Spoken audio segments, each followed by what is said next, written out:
चुटकी वाजवून भूतबाधा दूर करतो, भूतबाधा काढतो, करणी काढतो, लग्न जमवून देतो, नोकरी मिळवून देतो अशी बतावणी करून लोकांचा गैरफायदा घेऊन त्यांची आर्थिक फसवणूक करणारा मांत्रिक सनी भोसले याचा एक व्हिडिओ आठवडाभरापूर्वी समाज माध्यमात प्रसारित झाला होता.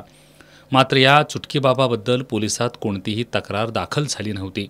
दरम्यान 2 दिवसांपूर्वी उत्तरेश्वर पेठेत राहणाऱ्या गणेश काटकर यांच्याकडून सनी भोसले यानं नोकरी मिळवून देतो, विवाह जुळवून देतो अशी हमी देऊन फेब्रुवारी ते मे 2025 या कालावधीत 45,000 रुपये घेऊन फसवणूक केली होती. त्यानंतर काटकर यांनी दिलेल्या फिर्यादीवरून चुटकीबाबा सनी भोसले याच्या विरोधात करवीर पोलिसात गुन्हा दाखल करण्यात आला. गुरुवारी करवीर पोलिसांनी सनी भोसले या चुटकीबाबाच्या नाना पाटील नगर इथल्या दरबारावर छापा कारवाई केली. यावेळी पोलिसांना या ठिकाणी गंडेदोरे, अंगारे, धुपारे, काळ्या बाहुल्या, कवटी असं साहित्य मिळून आलं. मात्र पोलीस येण्यापूर्वीच भोंदू मांत्रिक सनी भोसले हा पसार झाला होता.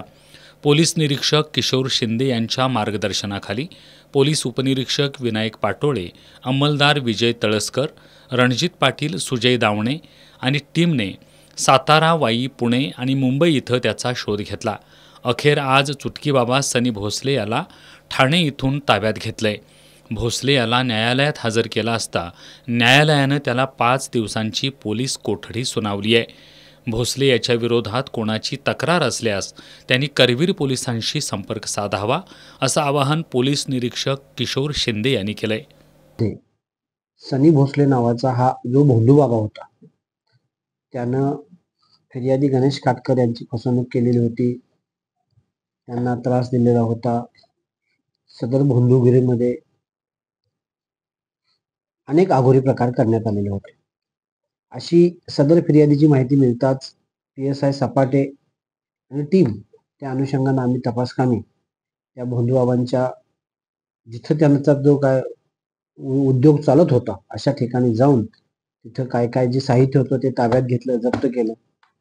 माननीय पोलीस अधीक्षक गुप्ता सर यांच्या आदेशाने आमच्या DB पथकातली टीम विजय तळसकर, रणजित पाटील, सुजय दावणे 4-5 दिवस झालं त्या बाबाच्या मागावरती पाठवण्यात आले होते. त्यानंतर तपास करत करत तो बाबा इथून पलायन करून निघून गेला होता. वाई, सातारा, ठाणे, मुंबई अशा परिसरात शोध घेऊन आज पहाटे त्याला घेऊन टीम इथं पोहोचलेली आहे. न्यायालयात हजर करून न्यायालयाने त्याला PC दिलेली आहे. तर अतिशय घृणास्पद असे जे भोंदूगिरीचे प्रकार लोकांच्या भोळ्या लोकांच्या मानसिकतेशी खेळून जे अनेक लोक करत आहेत, तर ह्या अनुषंगाने सनी भोसले विरोधात जरी काही लोकांच्या तक्रारी असतील, काही अडचणी असतील, तर त्यांनी आमच्याकडे येऊन माहिती दिली तरी चालेल.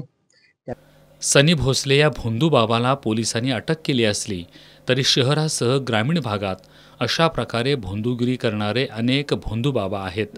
अशा बाबांच्या मुसक्या आवळण्याचं आव्हान आता पोलिसांसमोर आहे.